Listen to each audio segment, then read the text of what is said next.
banyak orang yang tidak bahagia dalam bekerja, banyak orang yang tidak nyaman dalam bekerja karena dia tidak menjadi diri sendiri. Jadi dia mungkin demi uang, demi gaji, demi upah mengorbankan prinsip-prinsipnya, mengorbankan nilai-nilainya. Ini namanya tidak menjadi diri sendiri. Mengaji Hening bersama Dr. Fahrudin Faiz. Mari kita simak. Dalam cermatan saya tentang filosofi kerja, khususnya yang berhubungan dengan kedirian atau jati diri kita, ada dua perspektif yang saling berbeda. Yang pertama, perspektif determinisme. Yang kedua, perspektif konstruktivisme. Dua perspektif ini punya pandangan yang berbeda tentang aspek kerja dalam diri manusia. Aliran determinisme ini biasanya lebih fokus pada bakat-bakat, atau mungkin kalau bahasanya anak hari ini passion yang dimiliki setiap orang dalam kerja. Jadi kan ada orang yang punya pandangan, setiap orang itu ada kecenderungan dirinya sendiri, kecenderungan masing-masing. Misalnya orang melihat saya, kalau Pak Faiz pantas jadi guru, jadi dosen, kelihatannya memang bakatnya ke situ, passionnya di situ. Atau kalau sampean mungkin bakatnya memang dagang, kalau ngomong enak, kalau promosi bisa membuat orang terlena. Nah, ini pandangan ini coraknya determinisme. Jadi memang sudah ada kecenderungan dalam diri setiap orang terhadap kerja-kerja yang harus dia lakukan. Ini misalnya saya ambil yang punya pandangan seperti ini, misalnya saya ingat satu kalimat dari Maulana Jalaluddin Rumi. Jadi beliau menyatakan, everyone has been made for some particular work. Ini kebetulan saya ngambilnya dari buku berbahasa Inggris, harusnya lebih pasnya pakai bahasa Arab ya. Ya enggak apa-apa lah ya. And the desire for that work has been put in every heart. Jadi menurut Maulana Rumi, setiap orang itu sudah ditakdirkan untuk satu kerja, satu karya tertentu. Dan keinginan untuk melakukan kerja itu sudah ditanamkan di setiap diri masing-masing orang. Jadi passion yang ada dalam diri kita, misalnya teman-teman, saya kok ingin jadi pilot, saya kok ingin jadi polisi, saya kok seneng jadi olahragawan, jadi sepak bola dan lain sebagainya, itu memang sifatnya fitri, dia sudah ditetapkan. Jadi setiap orang itu melakukan kerja sesuai kecenderungan passionnya sendiri-sendiri.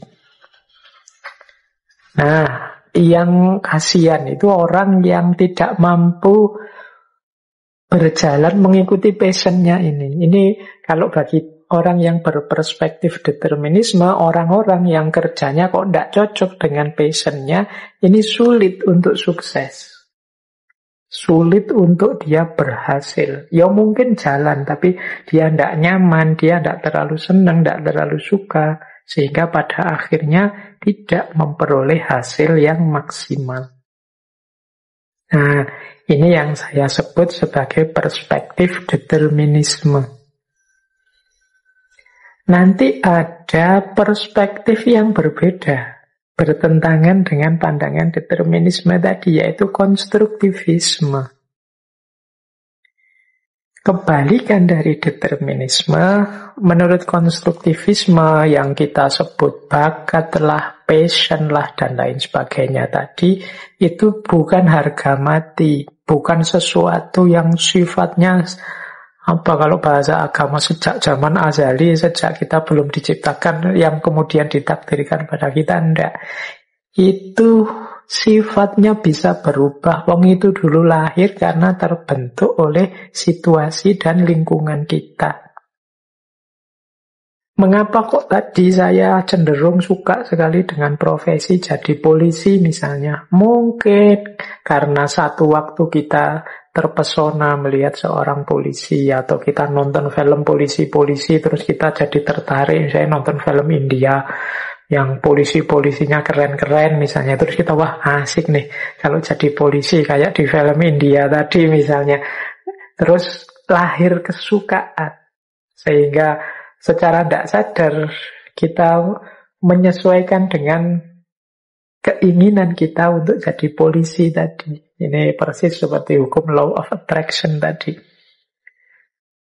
Jadi kata kelompok konstruktivisme ini bukan takdir atau sesuatu yang harga mati, tapi ini sesuatu yang terbentuk dan bisa dibentuk. Misalnya yang berpikiran seperti ini, saya ambil misalnya gagasan dari Stephen Covey. Ini penulis dari Amerika Serikat yang nulis buku laris sekali yang judulnya The 7 Habits of Highly Effective People. Mungkin teman-teman pernah lihat buku ini ya, terjemahannya juga sudah ada. Nah, menurut Covey misalnya dia bilang, I'm not a product of my circumstances, I am a product of my decision. Aku bukan produk lingkunganku, jadi aku ini tidak hanya produk lingkunganku, tapi hakikatnya aku ini produk dari keputusan-keputusanku. Jadi, ya karena aku memutuskan ingin jadi polisi, aku akan berjuang untuk jadi polisi. Tapi kalau aku mau ganti keputusan juga bisa kok. Itu bukan harga mati. Bisa dibentuk, bisa diatur, bisa ditata. Wong manusia itu tergantung bagaimana dia membiasakan dirinya, bagaimana dia membiasakan hidupnya. Berarti apa? Ya pasti bisa. Kadang-kadang kan kita cita-citanya apa, tapi terus tidak terpenuhi, malah jadi apa. Itu kan tetap kita bisa beradaptasi dan bisa mempush diri kita untuk berprestasi di situ. Lama-lama juga suka juga, lama-lama juga passionnya muncul. Nah ini pandangan seperti ini namanya konstruktivisme. Jadi tidak ada paket baku atau paket jadi bahwa anak ini bakatnya guru. Kalau tidak jadi guru, dia tidak akan sukses. Tidak bisa begitu. Kalau memang situasinya ternyata tidak memungkinkan jadi guru, ngelamar kemana-mana kok untuk jadi guru ditolak, akhirnya mau tidak mau jadi petani. Bukan berarti ketika nanti dia jadi petani tidak akan sukses. Tinggal bagaimana dia mau belajar, beradaptasi, membiasakan diri. Toh manusia juga homo conquered. Manusia itu makhluk yang mampu beradaptasi. Nah, ini pandangannya konstruktivisme. Saya tidak tahu teman-teman lebih suka versi mana. Kalau teman-teman lebih suka kalimat, ya setiap orang ada bakatnya masing-masing. Berarti kita alirannya determinisme. Kalau konstruktivisme, kalau kita suka dengan pernyataan misalnya, setiap orang itu punya potensi untuk jadi apa saja asal dia mau dan siap berjuang. Itu alirannya konstruktivisme. Kadang juga ada yang menyebutnya kalau itu namanya behaviorisme, Pak. Wis monggo saja, tapi pemahamannya seperti itu. Jadi ini dua filosofi. Di filosofi yang pertama, manusia itu sudah ada kecenderungan utamanya. Di filosofi yang kedua, manusia itu tergantung pembiasaan bagaimana dia membentuk dirinya. Baik, kita lanjutkan. Nah, selain isu tentang dua filosofi tentang kerja tadi, ada lagi isu tentang nama-nama. Ini teman-teman boleh merujuk. Dulu pernah kita membahas, kalau tidak salah ini di tema Konfusianisme. Jadi ada filosofi Zhengming, filosofi tentang penegaan nama-nama. Ini nanti ada hubungannya dengan kerja. Jadi kata filosofi ini, setiap realitas itu punya nama atau identitas. Jika nama itu digunakan secara tidak benar atau campur aduk, kita akan mendapatkan kekacauan dalam segala hal.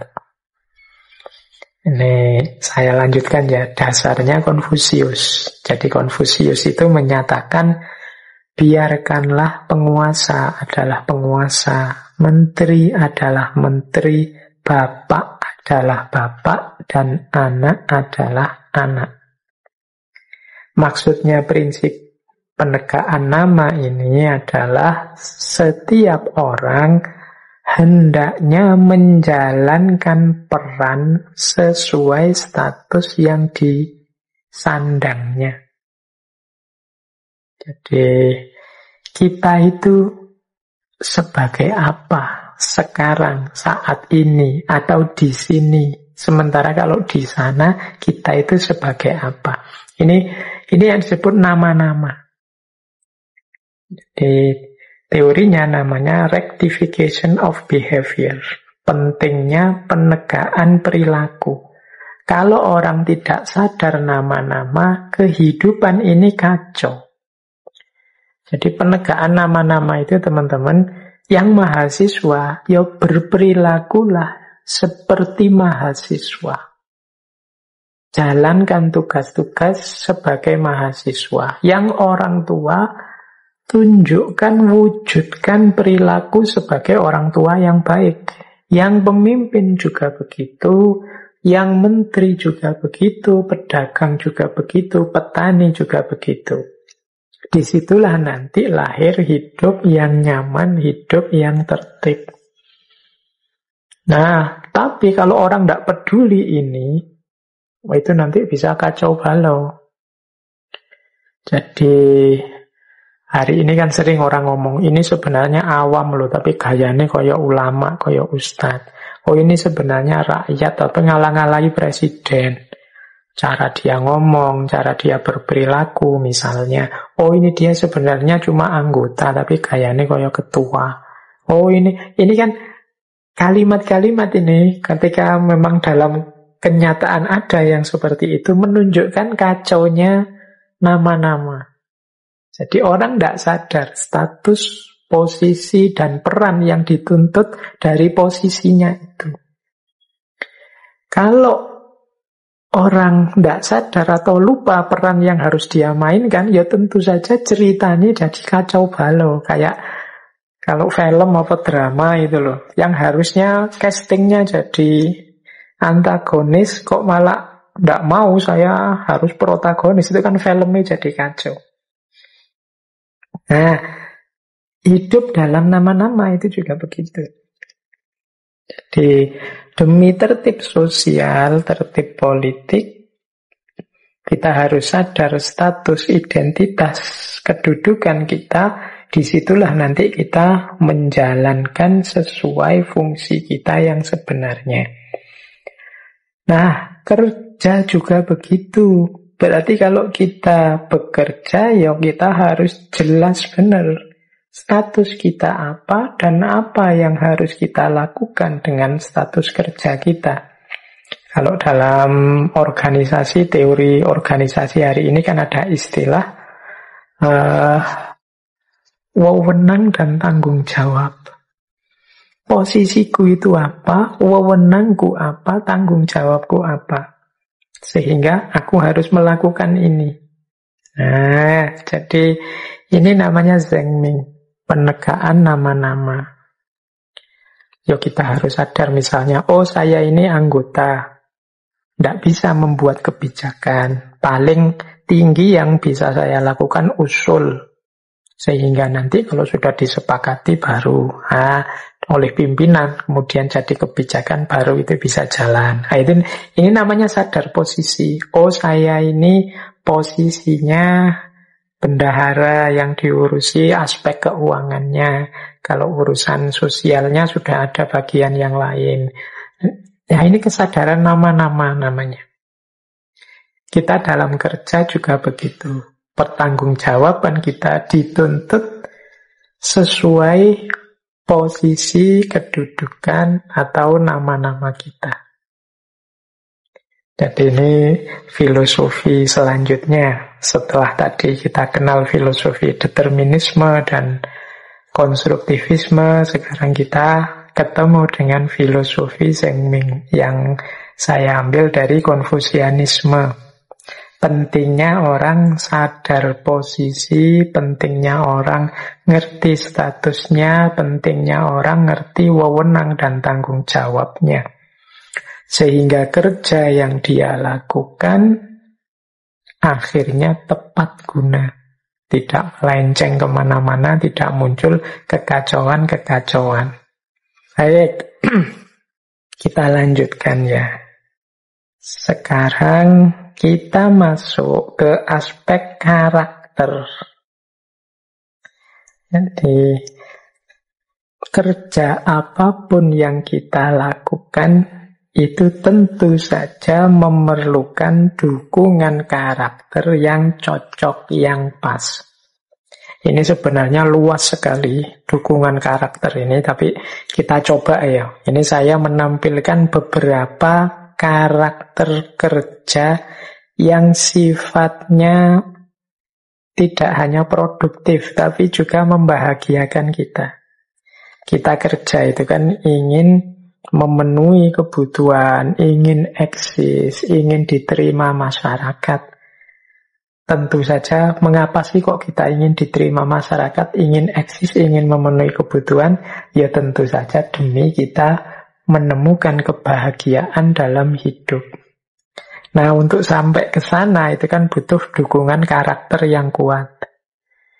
Nah, ini mungkin bolehlah oleh teman-teman disebut semacam tips. Mungkin lain waktu bisa bikin diskusi sendiri tentang karakter kerja yang mendukung sesuai kedudukan atau posisi atau jabatan teman-teman masing-masing. Ini saya uraikan secara umum saja, karakter kerja yang produktif dan membahagiakan. Jadi sambil bekerja kita juga memperbaiki karakter kita. Yang pertama menurut saya penting dalam kerja itu adalah optimis. Jadi semangat bahwa yang saya lakukan ini akan berhasil, akan sukses. Mungkin banyak halangannya, tapi insya Allah akan ada hasilnya, ada wujudnya, ada manfaatnya. Ini namanya optimis. Jangan pesimis. Orang bekerja kok pesimis, itu ya pasti dia tidak memberikan sepenuhnya kemampuannya. Dia tidak mengerahkan sepenuhnya kapasitasnya. Wong dia sejak awal sudah pesimis. Sejak awal sudah mengeluh, ngapain sih aku kerja seperti ini? Apa sih hasilnya? Apa ya ada gunanya? Ya kalau sudah seperti ini ya mending mundur sebentar, direnungi lagi. Sampai kita ketemu optimisme dalam kerja. Jadi semangat bahwa yang kita lakukan ini sudah benar, sudah baik, dan nanti akan produktif. Yang kedua, menjadi diri sendiri. Jadi banyak orang yang tidak bahagia dalam bekerja, banyak orang yang tidak nyaman dalam bekerja karena dia tidak menjadi diri sendiri. Jadi dia mungkin demi uang, demi gaji, demi upah mengorbankan prinsip-prinsipnya, mengorbankan nilai-nilainya. Ini namanya tidak menjadi diri sendiri. Bukan berarti uang tidak penting loh ya, bukan berarti upah itu tidak penting ya. Memang yang kita tunggu kan itu antara lain dalam kerja. Tapi usahakan yang kita lakukan ini tidak nabrak nilai-nilai yang kita yakini, tidak nabrak prinsip-prinsip yang kita pegangi. Jadi kita tetap bisa menjadi diri kita sendiri dalam bekerja. Bukan diri yang terpaksa melakukan sesuatu, bukan diri yang tidak nyaman melakukan sesuatu. Keterpaksaan, ketidaknyamanan, itu menunjukkan kita belum menjadi diri kita sendiri. Kemudian yang ketiga, penting juga kita punya karakter ini. Ini mungkin bagi teman-teman ya yang masih muda-muda ini. Ya yang tua juga termasuk. Berani memulai. Ya kerja itu kan tidak hanya labor, menjadi pegawai atau buruhnya orang, tapi kan yang lebih utama yang work tadi, berkarya. Halangan paling besar ketika seseorang akan berkarya itu biasanya keberanian untuk memulai. Mikir terus, pertimbangan terus. Akhirnya tidak melangkah-melangkah. Mau melangkah selangkah, mikir. Ini nanti kalau ada halangan gini gimana? Kalau begitu gimana? Kalau ada masalah ini gimana? Kan? Ya wis akhirnya tidak jalan-jalan. Tidak ada keberanian untuk memulai. Jadi berani ini penting teman-teman. Makanya dalam agama itu syaja'ah atau keberanian itu termasuk akhlak yang mahmudah. Banyak orang yang tahu persis mana baik, mana benar, mana utama, mana yang tidak utama dan lain sebagainya. Cuma tidak banyak orang yang mau mengaktualkannya, berani menjalankannya segera. Jadi pertimbangannya macam-macam dulu sebelum menjalankan atau melakukan sesuatu. Nah, maka yuk dimulai, berani. Ini sebenarnya baik, Pak. Ini sebenarnya prospek, Pak. Tapi kalau begini, kalau begitu, terus biasanya terus tidak jalan-jalan. Ayo berani saja. Ada resiko ya. Apa sih di dunia ini yang tidak ada resikonya? Apa sih di dunia ini yang sudah perfect, tinggal jalan saja? Kan tidak ada. Selalu ada, butuh perjuangan, butuh keringat, butuh jatuh bangun, apapun itu. Maka beranilah untuk memulai. Dan insya Allah apapun yang kita lakukan, apakah nanti memenuhi target-target yang kita pancangkan atau tidak, pasti ada manfaatnya, pasti ada gunanya, pasti ada hikmahnya. Maka jangan ragu-ragu untuk memulai. Kalau itu memang sesuatu yang jelas baik, jelas benar. Dan sesuatu yang memang kita inginkan selama ini, kita idealkan. Oke, itu yang ketiga ya. Jadi kalau kerja yang kita lakukan itu dengan karakter optimis, menjadi diri kita sendiri dan kita berani memulai, insya Allah menyenangkan kerja ini. Kemudian yang keempat, kalau tadi butuh keberanian, yang keempat ini penting juga, kebijaksanaan. Ada dua hal di titik kita yang menurut saya penting bijaksana apa? Kebijaksanaan untuk mengakhiri dan menerima hasil. Kalau ini butuh kebijaksanaan, butuh kalkulasi-kalkulasi. Berani memulai penting, tapi ada kalanya juga kita harus paham, oh saatnya berhenti. Nah ini butuh kebijaksanaan. Saatnya saya terima saja hasilnya memang seperti ini. Jadi menerima hasil itu kan kebijaksanaan. Jadi hidup ini kan ndak kok mono atau linier saja lurus, saya sudah gerak maju terus ya. Kalau kepentok memang tidak bisa maju lagi, harus sadar, oh memang saatnya harus diakhiri. Saatnya saya terima hasilnya apapun, ternyata ini batas kemampuan saya. Mengakhiri bukan berarti menyerah, mungkin belajar lagi, mungkin diperbaiki lagi untuk kemudian berjalan kembali. Jadi berani memulai dan kebijaksanaan dalam mengakhiri. Oke, ini yang keempat. Yang kelima, kerja itu membahagiakan kalau kita pinter mengelola waktu. Jangan sampai waktunya terlalu panjang, sehingga yang harusnya sesuatu itu menggembirakan, jadinya tidak menggembirakan. Misalnya, kuliah, harusnya sih bisa lulus 4 tahun. Saya mampu lulus 4 tahun misalnya. Tapi kok terus kita terlena, tidak pinter memanfaatkan waktu, tidak pinter manajemen waktunya, akhirnya sampai semester 12, 13, 14 baru mau lulus. Meskipun nilainya cum laude, tapi kan waktu yang panjang itu mengurangi kenikmatan, kebahagiaan, kepuasan kita. Atau terburu-buru. Nah, sehingga hasilnya tidak maksimal. Ini baik terburu-buru atau terlalu lambat.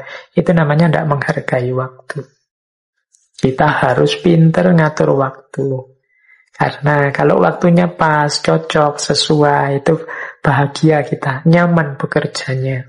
Tidak dikejar-kejar, tapi juga tidak kemudian terlena, akhirnya malah tidak produktif. Yang keenam, pekerjaan itu akan membahagiakan kalau tidak hanya sesuai target, tapi juga membawa manfaat dan maslahat. Membawa guna, membawa keuntungan, tidak hanya sesuatu yang menghasilkan. Jadi kan ada kalanya kita melakukan sesuatu, memproduk sesuatu, hasil sih, tapi kok terus tidak ada gunanya. Tidak ada manfaatnya, tidak ada maslahatnya. Kita misalnya nulis, sudah capek-capek nulis karena kita nulisnya ternyata mungkin tema yang tidak terlalu urgent, atau sudah terlalu banyak orang nulis tentang itu misalnya, sehingga tulisan kita jadi. Mungkin kita puas, tapi manfaat dan maslahatnya jadinya kurang. Nah ini kan bukan berarti salah, tapi terus bahagianya kita kurang, puasnya jadi kurang. Maka nilai kerja yang menghasilkan manfaat dan maslahat besar, itu akan lebih membahagiakan. Ya, pinter-pinter kita membaca situasi sehingga buah dari kinerja kita membawa manfaat dan maslahat. Tidak hanya sekedar berhasil. Dan yang terakhir, karakter kerja yang produktif, yang membahagiakan, itu adalah yang ada situasi yang lebih baik. Jadi ada proses menuju kondisi yang lebih baik dari sebelumnya. Jadi sebelum saya melakukan ini, Pak, situasinya begini. Tapi setelah saya melakukan itu, akhirnya berubah. Sebelum saya melakukan ini, orang-orang di sini itu, Pak, musuhan semua. Tapi setelah saya ajak musyawarah, saya ajak rundingan, sekarang pada rukun, mau gotong royong. Ini kan ada situasi lebih baik. Sebelum saya membuat alat ini orang-orang kalau kerja capeknya luar biasa, tapi setelah saya menghasilkan alat ini, itu mereka tidak terlalu capek lagi. Ini kan membahagiakan. Ada situasi yang lebih baik dari sebelumnya. Nah, teman-teman, ini mungkin bisa bahan refleksi kita ya. Mari membangun ini. Kalau kita ingin kerja yang tidak sekedar produktif, tidak sekedar menghasilkan, tidak sekedar membuahkan income untuk kita, tapi juga membahagiakan.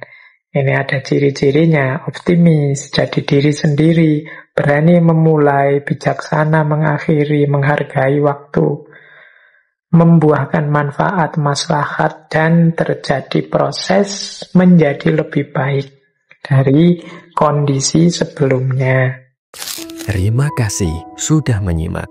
Semoga channel Mengaji Hening bersama Dr. Fahrudin Faiz selalu bisa memberikan ilmu, motivasi, dan kebermanfaatan. Salam sehat dan bahagia.